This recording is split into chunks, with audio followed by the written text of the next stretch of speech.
pocos y muchos que no tienen, pocos que tienen todo y muchos que no tienen nada. Por muchos motivos, porque esto achica el mercado, porque esto esteriliza el talento que hay en la gente que nunca llega a expresarse porque la mata la ignorancia y la pobreza. Entonces la inclusión social, cuando ustedes observan incluso la experiencia de los viejos países industriales, hubo siempre una cooptación de sectores amplios al proceso de cambio, en la fuerza de trabajo industrial, en la capacitación, en el avance de la ciencia y la tecnología. Entonces, la cuestión de la cohesión social es uno de los componentes de la dignidad. El otro muy vinculado a esto es la naturaleza de los liderazgos. Es decir, cuando una sociedad está muy fracturada y las minorías se sienten desvinculadas de sus bases sociales y son incapaces de liderarlas en un proceso de transformación, terminan asociándose a los factores externos.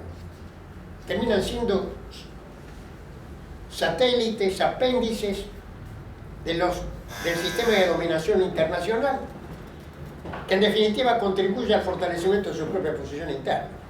Entonces son liderazgos, si ustedes quieren, para usar una palabra dura, cipayos, incapaces de liderar a su sociedad en un proceso de cambio. Entonces, otra de las condiciones de la necesidad nacional es la calidad de los liderazgos, porque no hay ningún caso de un país que haya crecido con ese tipo de liderazgo. Es decir, todos los casos de crecimiento, de transformación social, en los Estados Unidos, por ejemplo, pues antes de su independencia y después de su independencia, en Alemania después de históricamente después de la unificación, en Inglaterra a partir de la primera revolución industrial, y desde luego en el mundo contemporáneo, en China y demás, en todos lados, siempre hubo liderazgos políticos, económicos y culturales de fibra nacional, de que era posible movilizar los recursos, reteniendo el dominio de los recursos.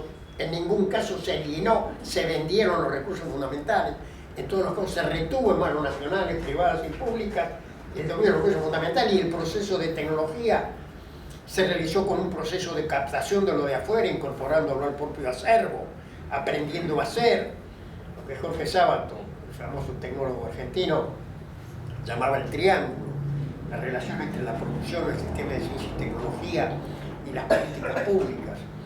Entonces, la calidad de los liderazgos capaces de lograr esto es otra condición de la necesidad nacional, porque si esos liderazgos no tienen suficiente fibra nacional y son incapaces, digamos, de movilizar el potencial disponible. La tercera condición de la necesidad nacional es la estabilidad institucional. Es decir, el desarrollo es un proceso continuo de cambio y de transformación, además de la disputa permanente por el poder que forma parte de la condición humana. Si no hay un régimen institucional y político capaz de arbitrar el conflicto y de resolverlo, es muy difícil desplegar el potencial, porque se termina una situación caótica, solo permanente.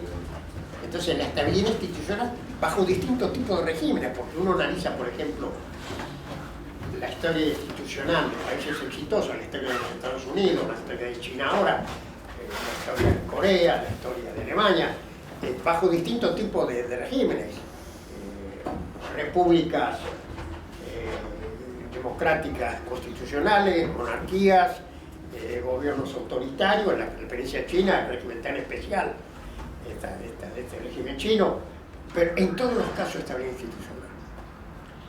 Y el cuarto elemento de la necesidad nacional es la forma de ver el mundo, porque si no se resuelven estos dilemas que estábamos hablando antes, de que el cambio es posible, de que es necesario observar la realidad desde las propias perspectivas y no desde la perspectiva de los centros de poder mundial. Un gran economista argentino, Previs, hablaba del pensamiento céntrico, es decir, la ideología de los centros de poder mundial en cada época tienden a organizar el mundo conforme a los intereses del centro. Incluso sobre esa base se crearon formidables teorías, como por ejemplo toda la teoría clásica económica de Adam Smith, Ricardo, etc. Era la racionalización de la posición ventajosa que tenía la economía, que en aquel momento era líder del proceso de cambio tecnológico, a la cual lo que más le convenía era la apertura de los mercados para penetrar con sus manufacturas y poder comprar productos primarios y también colocar capitales. Entonces, el centro siempre tiene un pensamiento hegemónico, y si un país en desarrollo observa su realidad, como nos pasó a nosotros bajo el periodo neoliberal y el consenso de Washington, desde la perspectiva del centro, por definición, no puede desarrollarse. Entonces, estos cuatro elementos: la cohesión social, la calidad nacional de los liderazgos, el protagonismo del Estado, la estabilidad institucional y la existencia de un pensamiento propio crítico es fundamental.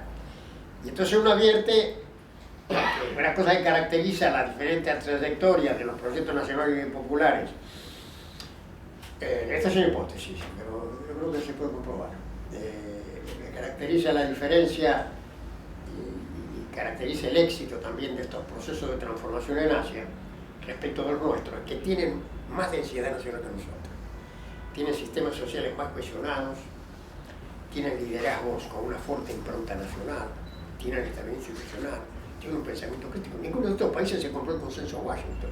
El consenso Washington fue una cosa que la compraron los latinoamericanos, atrapados por la deuda y porque no tuvieron capacidad de resistencia. Entonces, el tema de la densidad nacional es fundamental. En definitiva, uno podría decir el éxito de los proyectos nacionales y populares, como el argentino, descansa esencialmente en el fortalecimiento de la densidad nacional. Pero volviendo ahora a los problemas del desarrollo, está muy claro que se han logrado avances muy importantes en Argentina y en otras partes, pero subsiste la estructura del desarrollo. Existe, por ejemplo, la subindustrialización. Si ustedes analizan, por ejemplo, el sector industrial, después del cambio de política hubo una recuperación muy fuerte de la actividad industrial y del empleo industrial, pero con la misma estructura. Hay un indicador crítico que es las exportaciones e importaciones de manufacturas de alto valor agregado y tecnología. Es decir, aquellas manufacturas que son la expresión del conocimiento de frontera. En ese comercio tenemos un déficit cada vez mayor. Es decir, lo cual implica, es un rasgo de la subsistencia, de la subindustrialización argentina. Lo cual genera un problema de restricción externa, porque ese desequilibrio genera un déficit en los pagos internacionales, que es una restricción, que lo financiamos con el superávit de la actividad primaria. Entonces, este modelo industrial, que viene ya desde la década del 30, cuando empiezan procesos de industrialización sustitutiva, subsiste en el tiempo y seguimos teniendo una estructura industrial abastecida de divisas por el sector primario. Y en ese déficit de divisas del sector industrial o de la actividad industrial, de las manufacturas de alto valor agregado y tecnología, el papel de las filiales de empresas transnacionales tiene un papel extraordinario. Es decir, ustedes saben que de las 500 mayores empresas argentinas, más de 300 son filiales y generan el 80% del valor agregado. Todo ese bloque de filiales tiene un fuerte déficit porque exportan poco manufacturas e importan bienes de capital, materias primas, mandan utilidades al exterior, devuelven el capital. Entonces el núcleo del desequilibrio está en la estructura subdesarrollada y en el predominio de la inversión extranjera sobre el aparato productivo. Entonces es necesario remover esa restricción externa a partir de un proceso de industrialización que incorpore los sectores de frontera del conocimiento, que nos permite integrarnos a la cadena de valor en los sectores de alta tecnología, porque ahora formamos parte de algunas cadenas de valor transnacionales. Pero ¿cuál es nuestro aporte? En los sectores de menor densidad tecnológica, en la frontera del conocimiento, las cosas se hacen en los países centrales, o se hace ahora también en los países emergentes de Asia. Entonces, si no rompemos este núcleo de la subindustrialización, es muy difícil remover esa restricción externa. Y si para colmo, como nos ha pasado ahora en virtud del aumento de la demanda de desarrollo, de la demanda de energía y la baja de la producción de hidrocarburos, surge un déficit en el sector energético, esa restricción externa es fundamental. Ahora, lo fundamental no es la restricción externa vía déficit de combustible que hay que resolver. Lo fundamental es la restricción externa de la subindustrialización, porque ustedes tienen casos de países altamente desarrollados, como Alemania, o que son entre los nuevos Corea, que son deficitarios de energía. Pero ¿con qué pagan la energía que compran? Con manufacturas de alta complejidad. Entonces, el déficit energético no les impide su transformación. Nosotros la pagamos con materias primas. Entonces, esto configura un modelo que todavía sigue resistiendo al cambio y que debe plantearse como un objetivo fundamental de la política de transformación y de la cooperación sudamericana. Porque en la medida en que logremos que esta transformación necesaria se amplíe en un esquema de políticas conjuntas, en sectores fundamentales, como los bienes de capital, como los tecnológicos avanzados, ampliamos, digamos, fortalecemos con el mercado regional las posibilidades de transformación de cada espacio. Cada espacio es en principio responsable, esto es indelegable, nosotros no podemos delegar la responsabilidad de su desarrollo, desde luego, en el mercado mundial y tampoco en el espacio sudamericano.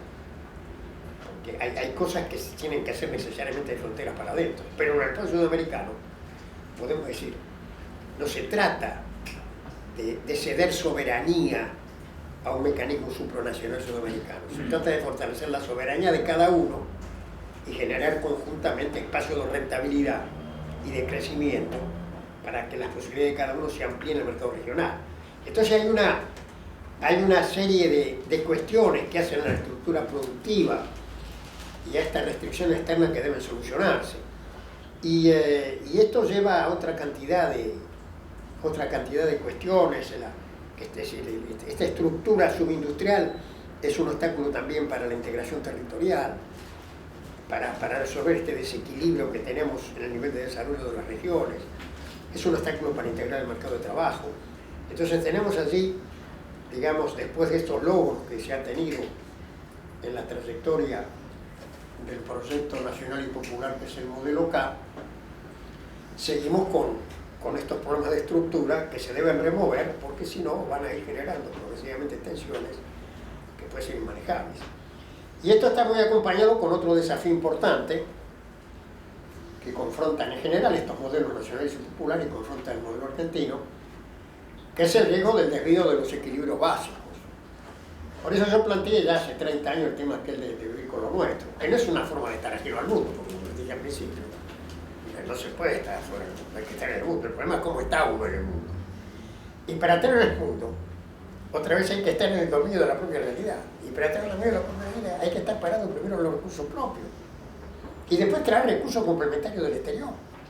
Pero nunca para financiar desequilibrios, que fue la gran, digamos, la gran zanahoria que ofreció el neoliberalismo, de un financiamiento ilimitado para políticas de desindustrialización, cuyos déficits los financiaba el mercado. Al contrario, al mercado le interesaba que el déficit existiera para dar más préstamos. Y esto genera entonces una situación de subordinación al financiamiento externo que es incompatible. Entonces, en el caso nuestro en particular, que no tenemos acceso, afortunadamente, al mercado internacional como consecuencia de la forma en que salimos del default, que nos lleva a vivir necesariamente con los recursos financieros propios. Es decir, que no tenemos la posibilidad de financiar desequilibrios vía el crédito internacional, aunque mantenemos la posibilidad de captar crédito para proyectos industriales, para proyectos productivos. Ante la ausencia, digamos, de este recurso, afortunadamente digo porque cuando hay plata disponible afuera, como nos pasó a nosotros y les pasó a los europeos ahora, que andan con problemas, es muy fácil caer en la tentación del desequilibrio. El otro elemento importante de la zanahoria es la apreciación cambiaria. estos modelos neoliberales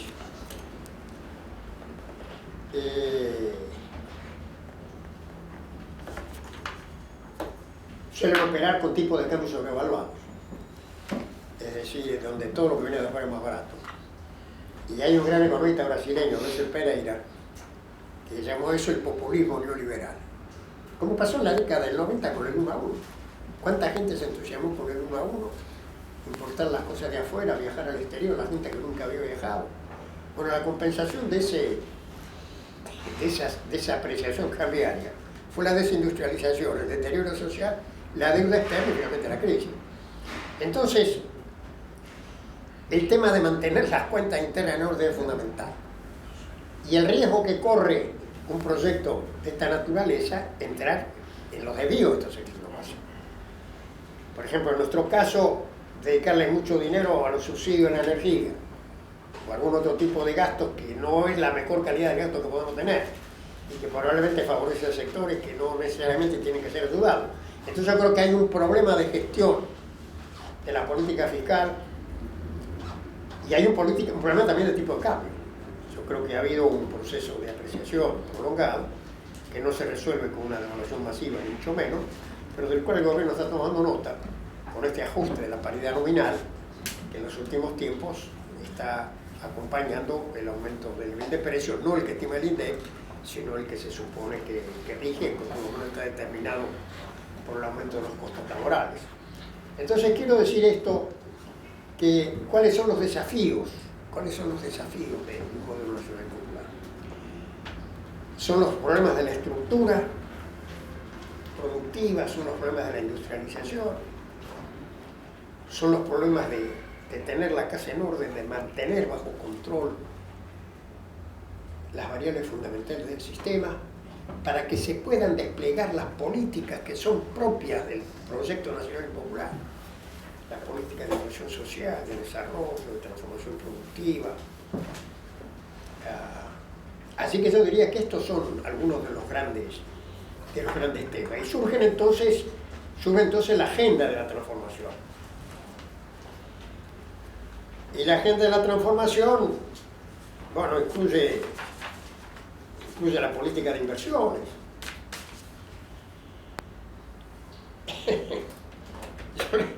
Yo les decía al principio que una de las características del proyecto, digamos, de los desarrollos nacionales populares, que ninguno se propone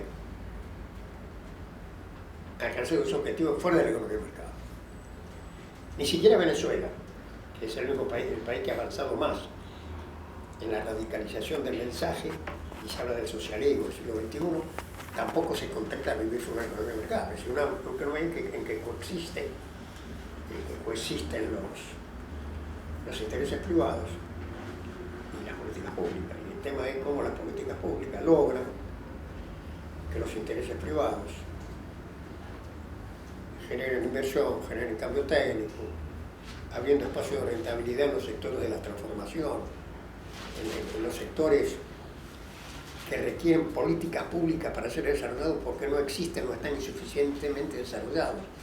Cuando uno observa otra vez la experiencia asiática, tal vez el caso de Corea es el más espectacular, países que eran extremadamente subdesarrollados, que no tenían industria, y que cuando después de la independencia resolvieron que tenían que desarrollar su industria en los sectores de frontera, y sin nada, decidieron tener una política electrónica, y sin tener industria automotriz, desarrollaron la industria automotriz, no con filiales de las corporaciones norteamericanas y europeas, como somos en la Argentina y en América del Sur, sino con empresas propias. Ya no están los autores. Es decir, se propusieron crear ventajas competitivas basadas en la ciencia y la tecnología y la industria a partir de políticas explícitas que implicó abrir espacios de rentabilidad y las condiciones necesarias para que confluyera el interés privado con las políticas públicas. Esta clave de esta alianza que han logrado de esas políticas públicas ofreciendo incentivos que si no dan los resultados esperados son objeto de sanciones extremadamente severas. Entonces la existencia en estos países también de sistemas políticos capaces de estar por encima o con suficiente independencia respecto de los factores de poder en el mercado interno y desde luego en el mercado internacional. Es decir, sistemas políticos capaces de trazar un sendero de la transformación y de mantener la independencia necesaria como para hacer lo que hay que hacer. Entonces, estas son las complejidades del proyecto nacional y popular, que no lo agotamos con las políticas distributivas, que requiere un esfuerzo sistémico de transformación de la estructura productiva y condiciones de consistencia macroeconómica que permitan el despliegue de la política económica con autonomía y con suficiente soberanía.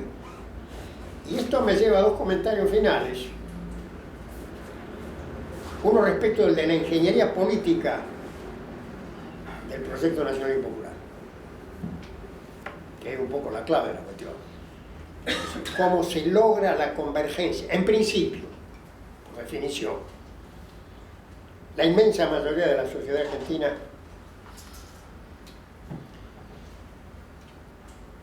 está vinculada a un proyecto nacional porque su bienestar depende de que el proyecto tenga éxito. Entonces, en principio, hay un potencial de apoyo fundamental. Y está el problema de la inversión. Cómo aumenta la inversión y el cambio técnico. Entonces hay dos factores de inversión fundamentales. Uno, la inversión pública, que tiene un papel insustituible, y está la inversión de las pymes, del tejido social, disperso en el espacio nacional, donde suele prevalecer en la visión de los pequeños y medianos empresarios y sus organizaciones una visión nacional de desarrollo. Pero después están los otros, los grupos económicos concentrados. Hay un gran economista polaco, yo lo escribí últimamente recordando ese trabajo, un gran economista polaco que se llama Mikhail Kalecki, contemporáneo de Keynes. Yo lo conocí en Nueva York, me acuerdo, en la década del 50, cuando yo trabajé en la Secretaría de Naciones Unidas. Él era director del Departamento Económico de la Secretaría General, un mexicano muy amigo mío, un querido amigo. Por eso Fra de la Peña trabajaba con él. Yo lo traté varias veces a Kalecki. Bueno, los aportes de Kalecki son fundamentales, tan fundamentales como los de Keynes, sobre la interpretación del ciclo económico, la forma de salir de la depresión. Y él tiene un trabajo famoso que se llamó los problemas, las dimensiones políticas del pleno empleo. Y sostenía un argumento que yo creo que tiene validez en el caso argentino, que los grupos económicos dominantes privilegian la consolidación de su posición dominante más que sus propias ganancias. Porque si una política de desarrollo de pleno empleo o una política nacional, autónoma, de un proyecto nacional y popular, por definición aumenta el mercado y aumenta la posibilidad de ganancia, en principio los grupos económicos se deberían beneficiar. Pero cuando eso pasa, pierden capacidad negociadora frente a los sindicatos que han ganado poder por el empleo, frente al Estado que fija normas que no están subordinadas a los intereses de los grupos económicos. Entonces uno advierte esto. Es decir, ¿cómo es posible que en estos grupos concentrados en Argentina el neoliberalismo sea la ideología natural?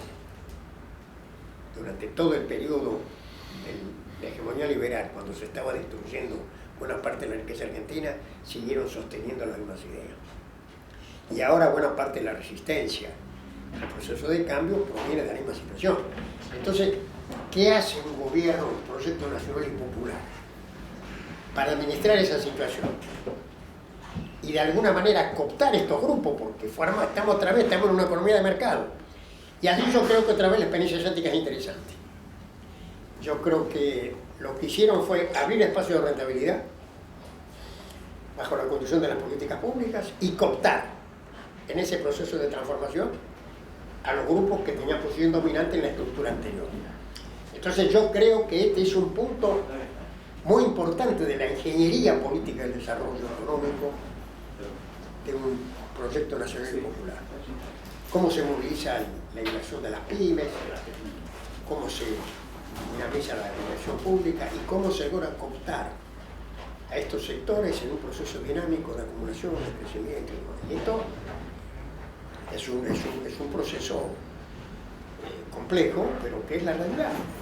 Hace falta invertir, hace falta cambio técnico, hace falta crecer, tenemos que evitar la fuga de capitales, tenemos que abrir espacios de rentabilidad de tal manera que la gente se convenza que el lugar más rentable y seguro para invertir la plata argentina es la Argentina, superar este viejo problema, que es un problema histórico en un país tan inestable como el nuestro, donde ahorrar en dólares era la garantía frente a la inestabilidad. Y esto subsiste, y no solo en los grupos económicos que puedan especular, sino también en el pequeño y mediano renta. Y entonces surge la idea del golpe de mercado. El golpe de mercado tiene éxito cuando las condiciones macro lo permiten. Si no la tienen, no hay forma en que puedan perturbar el mercado de cambio o la situación económica general.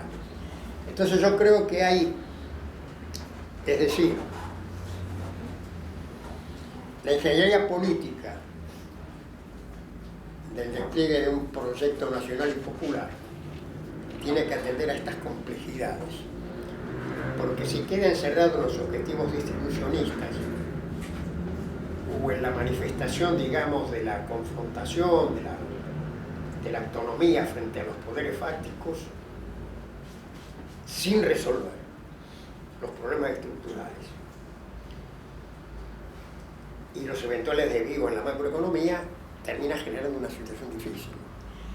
Entonces, yo me temo que ustedes me van a poder hacer decir lo que una vez dijo, bueno, espero que sea así, porque es una pretensión de mi parte, pero hace como 30 años, Pearson, que había sido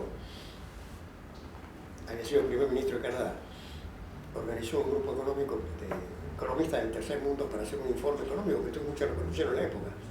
Entonces hizo reuniones en todas partes, incluso en Santiago de Chile, con un grupo de economistas latinoamericanos. Yo estaba en esa reunión, ¿no? Y estuvimos 2 o 3 días trabajando, ¿no? Con montones de ideas, muchas de estas que yo le estoy diciendo ahora, que tienen sus raíces en el pensamiento estructuralista latinoamericano.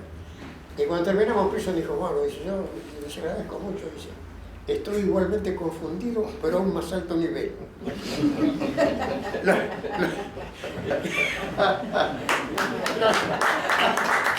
es una pretensión de mi parte, pero la verdad es que si uno mete todos estos ingredientes y no hay otra forma de ser el puchero sino con todos los ingredientes, si no los mete, y es muy difícil que los proyectos nacionales y populares, como este, sobreviva el tiempo, y inicie de una buena vez un sendero de transformación que la Argentina está buscando desde hace mucho y que le cuesta encontrar. Creo que he encontrado un cauce político importante al recuperar los objetivos de un proyecto nacional y popular, pero tiene una serie de problemas como los que acabo de recordar. Bueno, esto es lo que les quería comentar. Muy bien.